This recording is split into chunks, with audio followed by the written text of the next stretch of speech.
Igreja Presbiteriana Unida de São Paulo, há mais de 100 anos, fazendo a diferença na cidade de São Paulo e levando o amor e a palavra de Deus para as pessoas com o objetivo de transformar vidas. Eu acho da Igreja Unida uma igreja forte, uma igreja preocupada em ajudar e uma igreja cheia de amor por aqueles que chegam aqui. Venha para a Unida! Um espaço para fazer amigos, adquirir valores, formar famílias. Essa igreja é uma igreja acolhedora, ela é uma igreja histórica, uma igreja que vai completar 120 anos, mas é uma igreja que quer ser atual na sua mensagem, no seu acolhimento e na sua relevância para com a sociedade. Venha para a Unida! Com uma visão direcionada pela Palavra de Deus, a Unida investe em vários ministérios para homens, mulheres, casais, atividades específicas para crianças, adolescentes e jovens. Fazer discípulos é a nossa missão. A Igreja Unida é uma igreja muito séria, ela leva os trabalhos para Deus muito a sério. Ela tem diversos trabalhos, desde das crianças até para os idosos. Então ela é uma igreja realmente muito chamativa, uma igreja acolhedora e é uma igreja muito relevante aqui na nossa cidade. Venha para a Unida! Venha fazer parte da família da Unida. Certamente, aqui você será muito abençoado. Queridos amigos, que alegria imensa recebê-los aqui na Igreja Presbiteriana Unida de São Paulo. Uma igreja bíblica, unida e relevante, onde você pode ter um encontro vivo e pessoal com o Senhor Jesus e ser transformado pela Palavra de Deus. Venha para a Unida!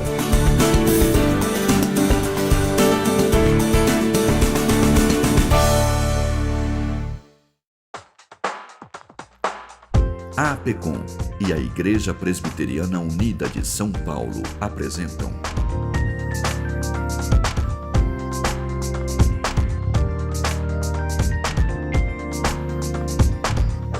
Cada Dia São Paulo. Olá, querido amigo, querido irmão, querida irmã, querida amiga, que bom estarmos juntos mais uma vez no Cada Dia São Paulo. Esse programa que prega a palavra de Deus para abençoar o teu coração. O Cada Dia São Paulo é uma parceria da Agência Presbiteriana de Evangelização e Comunicação e da Igreja Presbiteriana Unida de São Paulo, uma igreja bíblica, unida e relevante. E hoje nós vamos meditar no texto da Palavra de Deus que está lá no Evangelho de Mateus, no capítulo de número 8, a partir do versículo 23. Assim diz a palavra do Senhor. Então, entrando ele no barco, seus discípulos o seguiram, e eis que sobreveio no mar uma grande tempestade, de sorte que o barco era varrido pelas ondas. Entretanto, Jesus dormia. Mas os discípulos vieram acordá-lo, clamando: Senhor, salva-nos, perecemos. Perguntou-lhes então Jesus: Por que sois tímidos, homens de pequena fé? E levantando-se, repreendeu os ventos e o mar, e fez-se grande bonança. E maravilharam-se os homens, dizendo: Quem é este, que até os ventos e o mar lhe obedecem? Quem é este que até os ventos e o mar lhe obedecem? Se eu lhe fizesse a pergunta nessa tarde, você é verdadeiramente um discípulo de Cristo, qual seria a sua resposta? Ora, pois, para saber o que significa ser um discípulo de Cristo, você precisa olhar para as Escrituras. Nesse texto nós encontramos o Senhor Jesus em um momento apoteótico do seu ministério. Depois de pregar um dos maiores sermões da história, o Sermão da Montanha, o Senhor Jesus desce e entra na cidade de Cafarnaum. Ali ele cura o servo de um centurião. Ali ele cura um leproso. Ali, querido, ele faz muitos milagres na porta da casa de Pedro, prega uma mensagem maravilhosa e nós vemos um grande avivamento espiritual. E talvez os discípulos pudessem pensar que Cafarnaum seria a capital da manifestação do reino de Deus. Jesus curou naquele dia até a sogra de Pedro. E quando todos pensavam que permaneceriam ali, Jesus chama os seus discípulos para que entrem no barco e atravessem para o outro lado do mar da Galileia. Quando ele faz isso, um homem diz: escriba, bem preparado, diz: mestre, seguir-te-ei para onde quer que fores. Jesus responde a ele: as raposas têm seus covis, as aves dos céus o seu ninho, mas o filho do homem não tem onde reclinar a sua cabeça. E aquele homem que era um escriba tremendamente preparado, talvez desejado pelos colegas do colégio apostólico, não segue ao Senhor Jesus, porque ele amava demasiadamente a comodidade. Outro diz: Senhor, eu quero te seguir, mas deixa primeiro sepultar meu pai. Mas Jesus diz a ele: deixa os mortos o sepultar os seus próprios mortos. Tu, porém, vem e segue-me. E a Bíblia diz então no versículo 23, que entrando eles no barco, os seus discípulos o seguiram. Ao olhar para seus discípulos seguindo ao Senhor Jesus no meio da tempestade, nós vamos aprender o significado de seguir a Cristo. E talvez você se pergunte: pastor, o que significa seguir a Jesus Cristo? Em primeiro lugar, o nosso texto diz, significa navegar no meio da tempestade. O que significa seguir a Jesus Cristo? Seguir a Cristo é navegar no meio da tempestade. A Bíblia diz que os discípulos de Jesus entraram no barco. Os verdadeiros discípulos seguem a Jesus. E eis que ele foi descansar no fundo do barco e sobreveio no mar uma grande tempestade, de sorte que o barco era varrido pelas ondas.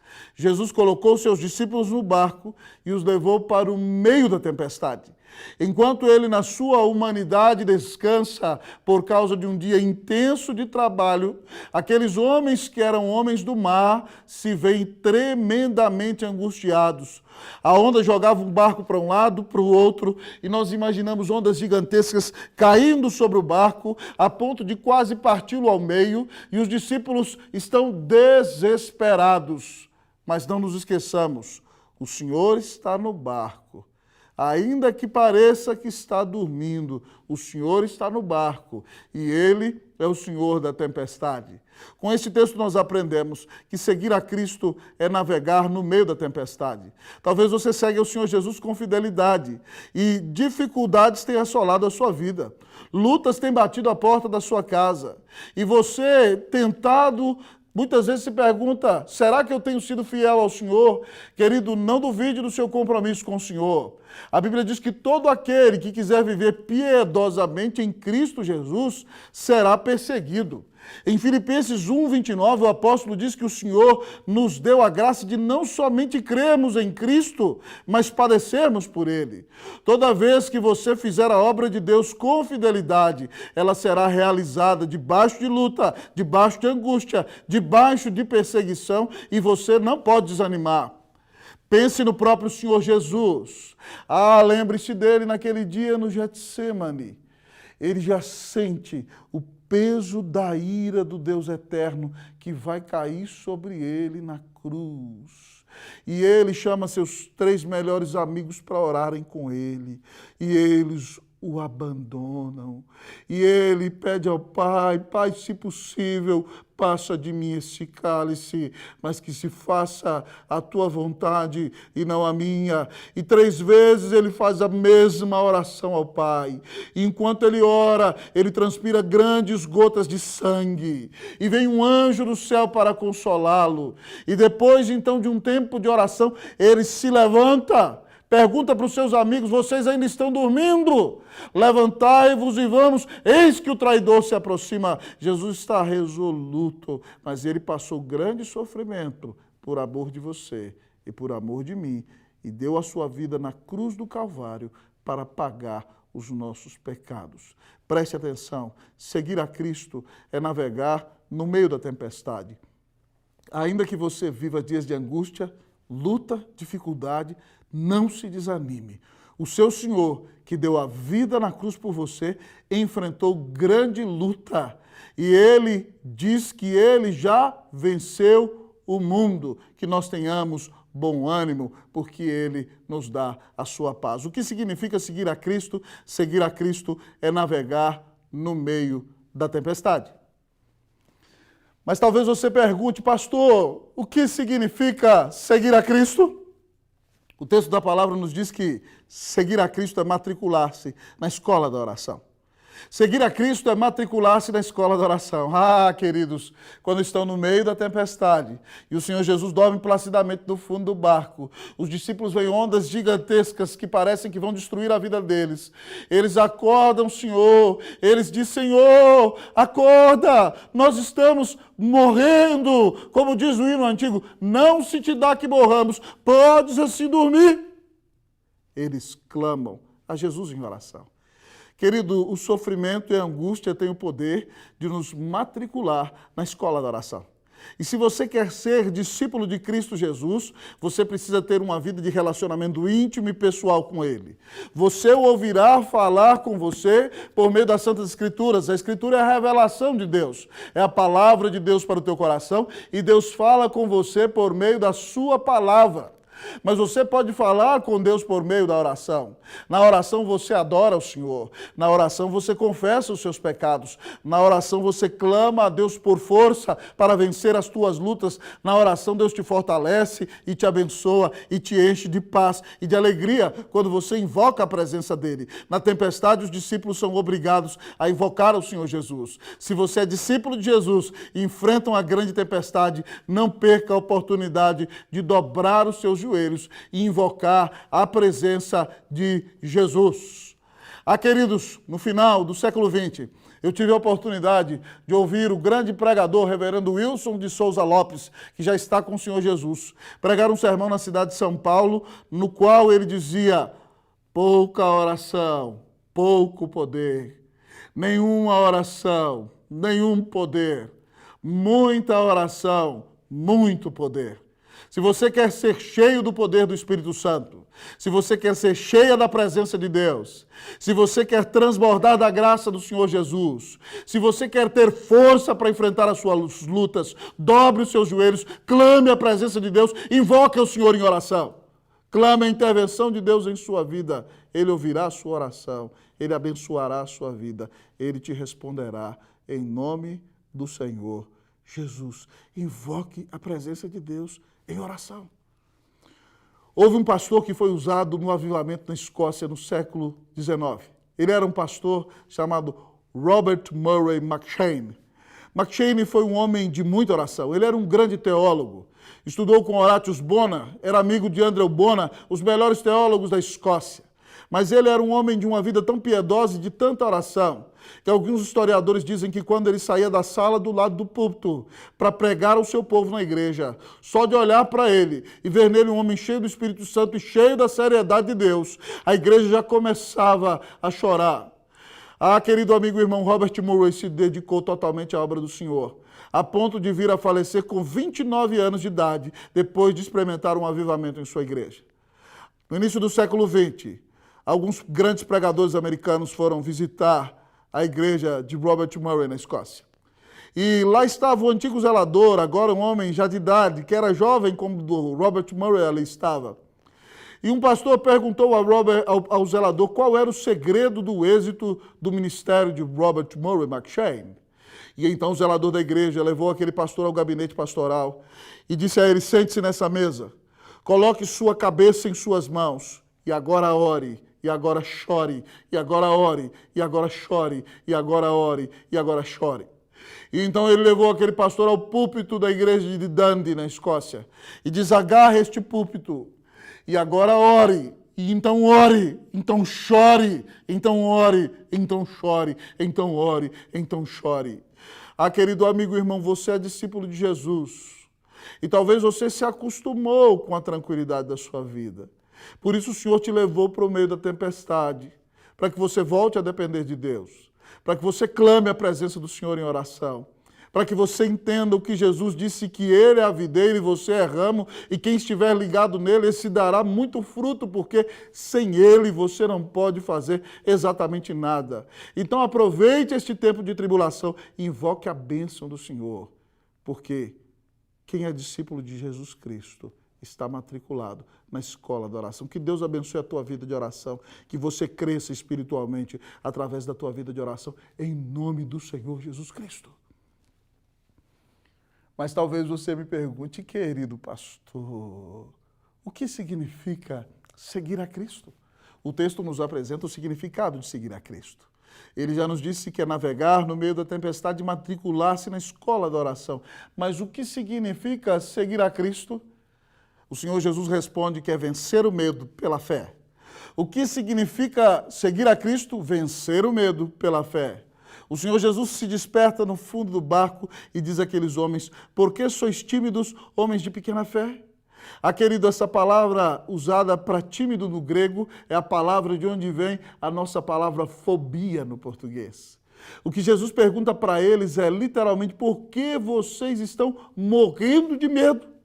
E ele mesmo dá a resposta: homens de pequena fé. Eles estão morrendo de medo no meio da tempestade. Ainda que o Senhor da tempestade esteja no barco da vida deles, eles morrem de medo porque eles não creem no poder, na bondade, na soberania, na grandeza do Senhor Jesus. Querido, a Bíblia diz em Hebreus 11:6 que sem fé é impossível agradar a Deus, porque é necessário que aquele que se aproxima de Deus creia que Ele existe e que Ele se torna o galardoador de todos aqueles que o buscam.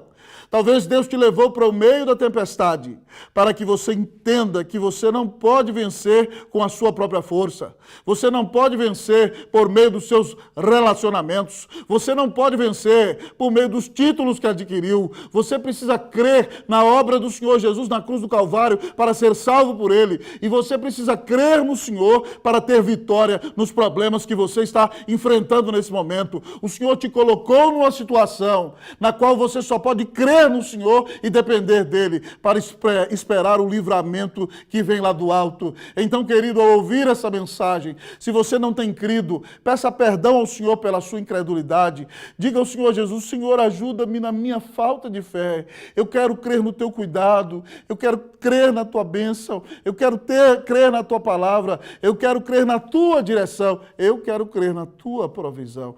Querido, vença o medo pela fé. Certa feita eu conheci um pastor que Deus usou para construir uma grande igreja.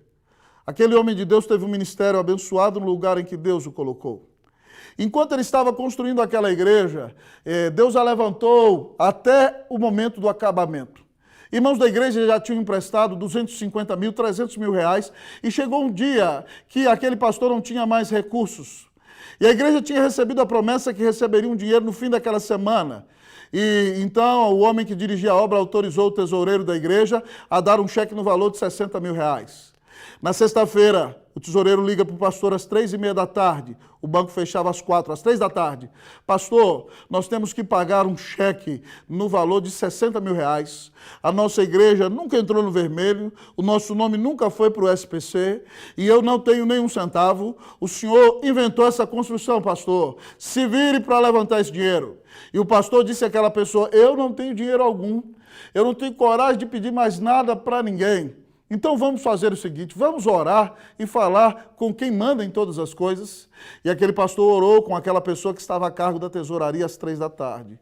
Quando foi 3h30, aquela pessoa que estava a cargo da tesouraria ligou para o pastor chorando e disse: pastor, caiu um cheque de 70 mil reais na conta da igreja. E o pastor disse: glória a Deus, paga a conta de 60 mil e nós ainda vamos virar com 10 mil no saldo. Louvado seja o Senhor. Mas ainda que o Senhor não tivesse providenciado o cheque e a igreja tivesse virado no vermelho, aquele homem de Deus tinha que continuar a crer no Senhor, porque Ele está no controle de todas as coisas. Ainda quando você enfrenta o câncer e talvez Deus não te deu a cura como resposta, você tem que continuar confiando em Deus.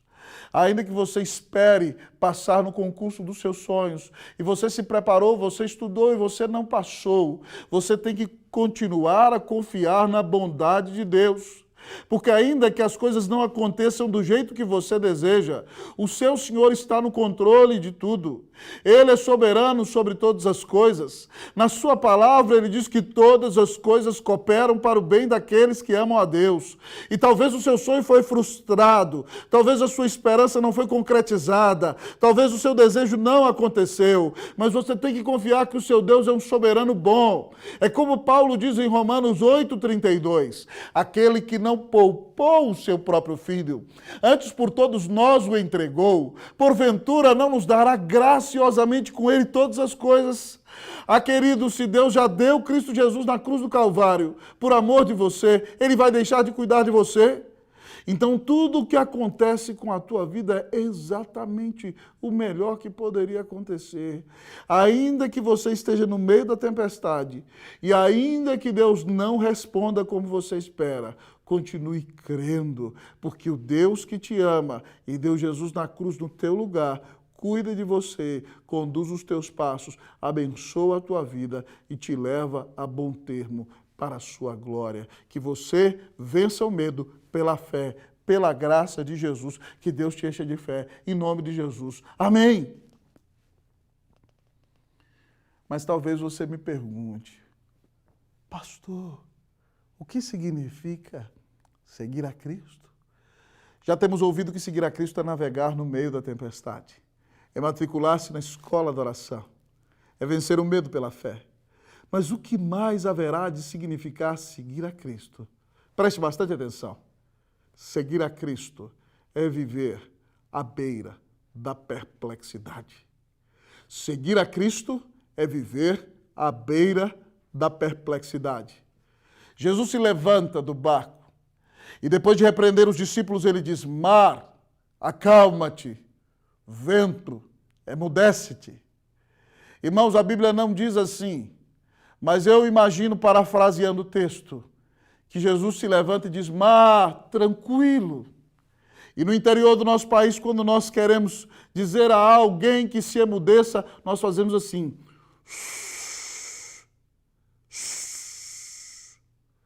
mar, tranquilo, vento. E o mar se acalmou, e o vento parou. E os discípulos, encharcados de água, que tinham medo da tempestade, agora estão perplexos, amedrontados, temerosos, olhando uns para os outros, dizem: uau! Quem é este homem que até o vento e o mar o obedecem?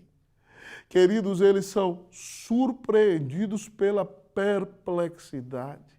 Jesus os leva para o meio da tempestade para mostrar a sua glória, para mostrar que ele tem poder sobre o vento, sobre o mar e sobre tudo que existe, e que no seu tempo ele realizará todas as coisas para a sua própria glória e para o nosso bem, e que em todas as lutas ele se mostrará como aquele que tem o poder de calar o vento, de acalmar o mar. Seguir a Cristo é viver à beira da perplexidade. Quando você segue a Jesus, você não está no controle, mas prepare-se para ser surpreendido, porque as coisas não acontecerão do jeito que você espera, mas acontecerão do jeito que Deus quer.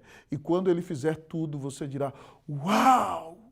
Quem é como Jesus, que até o vento e o mar o obedecem? Foi sempre assim com o Senhor Jesus. Antes que ele nascesse, quando o anjo Gabriel aparece para Zacarias velhinho, para dizer que ele e Isabel serão pais do profeta, que será o profeta que prepara o caminho do Senhor, Zacarias não creu e por isso ficou mudo. Maria, quando recebe a visita do anjo, e o anjo diz a ela: alegra-te muito, favorecido, o Senhor é contigo, e diz que ela achou graça diante de Deus, e ela vai ser a mãe do Filho de Deus. Ela diz: como será isso? Pois eu não tenho contato com homem algum. Ela fica perplexa.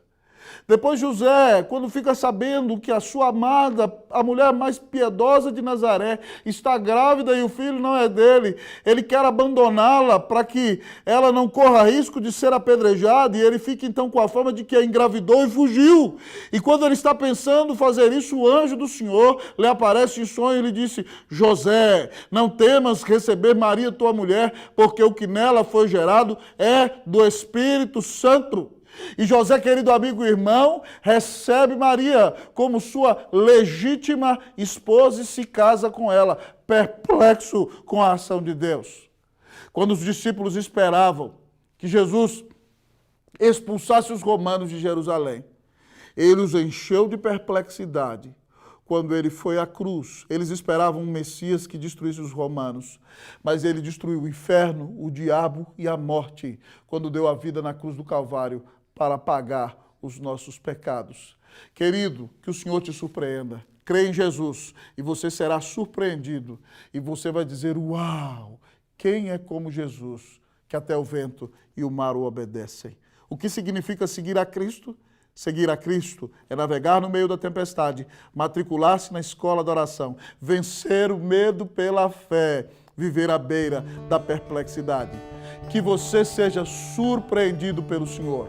Reconheça que Deus é santo, peça perdão pelos teus pecados, creia que Jesus Cristo morreu na cruz no teu lugar, receba-o como teu Senhor e Salvador, e você será surpreendido, porque Ele vai te dizer: eu te declaro justo pela fé no meu Filho Jesus Cristo. Que Deus te abençoe, que Deus te dê a salvação em Cristo Jesus. Amém. Cada dia São Paulo. Uma realização da APECOM e da Igreja Presbiteriana Unida de São Paulo.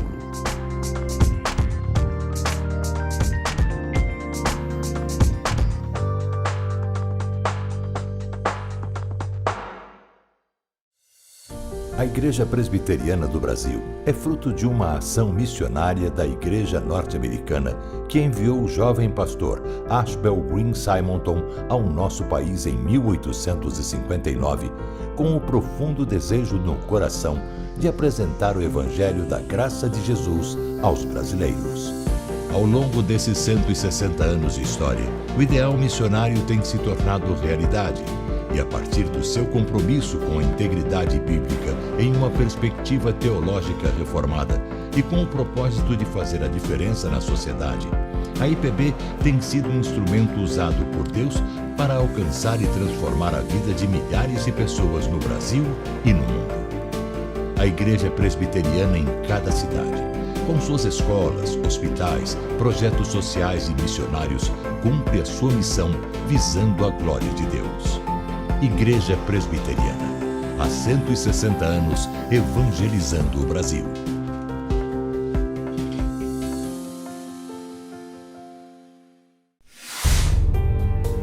Ansiedade é preocupação exagerada, pressa, angústia, medo.